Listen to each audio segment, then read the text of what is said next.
شوہر کو 5 چیزیں دکھانے والی بیوی کی بخشش اسلامی نقطۂ نظر سے۔ السلام علیکم ورحمۃ اللہ وبرکاتہ۔ میری پیاری بہنوں، اسلامی تعلیمات میں ازدواجی زندگی کو نہایت اہمیت دی گئی ہے اور شوہر اور بیوی کے باہمی تعلقات کو محبت، عزت اور احسان پر مبنی رکھنے کی تلقین کی گئی ہے۔ ایک صالحہ بیوی کی صفات میں شرم و حیا، نیکی، شوہر کی اطاعت اور عزت شامل ہیں، لیکن کچھ اعمال ایسے ہیں جو بیوی کے لیے گناہ کا باعث بن سکتے ہیں اور اس کی بخشش میں رکاوٹ پیدا کر سکتے ہیں۔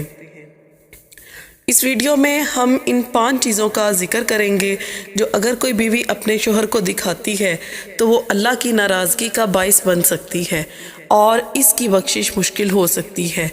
اسلام میں حجاب اور پردے کا حکم عورت کی عزت اور پاکیزگی کو محفوظ رکھنے کے لیے دیا گیا ہے۔ اللہ تعالیٰ نے قرآن مجید میں فرمایا، اور اپنے گھروں میں ٹکی رہو، پہلی جاہلیت کی طرح اپنی زیب و زینت کی نمائش نہ کرو۔ اگر کوئی بیوی اپنے شوہر کے سامنے تو پردہ کرتی ہے لیکن غیر مردوں کے سامنے زیب و زینت اور بے پردگی کا مظاہرہ کرتی ہے تو اس کے لیے گناہ کا سبب بن سکتا ہے۔ نمبر 2، اسلام میں عورت اور مرد کی درمیان غیر ضروری اختلاط منع ہے۔ ایک نیک بیوی کو چاہیے کہ وہ شوہر کے علاوہ کسی غیر مرد سے تعلقات نہ رکھے اور شوہر کی اس قسم کی پریشانی میں نہ ڈالے۔ حدیث میں آتا ہے، عورت اپنے شوہر کے علاوہ کسی اور کے ساتھ محبت کا تعلق رکھتی ہے تو وہ منافقوں میں سے شمار کی جاتی ہے۔ یہ ایک نہایت سنگین عمل ہے جو ازدواجی زندگی رشتے کو نقصان پہنچا سکتا ہے اور عورت کے لیے بخشش میں رکاوٹ بن سکتا ہے۔ نمبر 3، شوہرت کی اطاعت اور عزت کرنا بیوی کے فرائض میں شامل ہے۔ ایک نافرمان اور بدتمیز بیوی نہ صرف اپنے گھر کے ماحول کو خراب کرتی ہے بلکہ اللہ کی ناراضگی کا بھی سامنا کرتی ہے۔ حدیث میں ہے، جو عورت اپنے شوہر کی نافرمانی کرتی ہے وہ جنت کی خوشبو بھی نہیں سونگھ سکے گی۔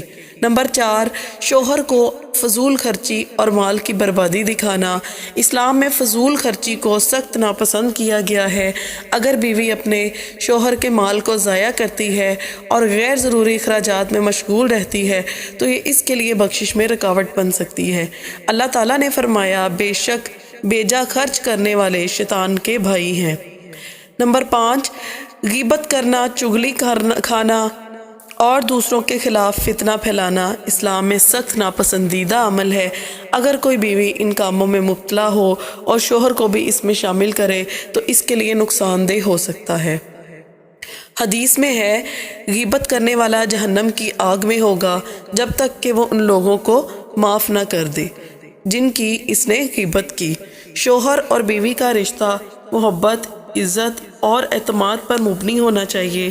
بیوی کو چاہیے کہ وہ اپنے اعمال کا محاسبہ کرے اور ان چیزوں سے بچے جو اللہ کی ناراضگی کا سبب بن سکتی ہیں۔ اگر کوئی بیوی ان برے اعمال میں مبتلا ہو تو اسے توبہ کرنی چاہیے اور نیک اعمال کی طرف راغب ہونا چاہیے تاکہ اللہ اس کی بخشش فرمائے۔ اللہ پاک سب کو ہدایت دے، آمین ثم آمین۔ السلام علیکم ورحمۃ اللہ وبرکاتہ۔